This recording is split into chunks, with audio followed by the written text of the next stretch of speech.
Čiurlionio kūryba mūsųse neteisingai vertinama ta prasme, jam prikirpama,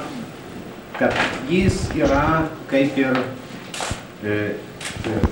ne tai, kad pamėgdžiotojas mūsų liaudies meno. Dar labai seniai aš rašiau straipsnį, aš terminą panaudojau, kad jis yra taip kaip mūsų liaudies menininkas turi šitus jausmus ir jis yra, sakant, savo formą ir savo tą visą struktūrą, jis apima tą lietuviškumą, bet jokių būdų jis nėra koks nors liaudies meno pamėgdžiotojas arba nėra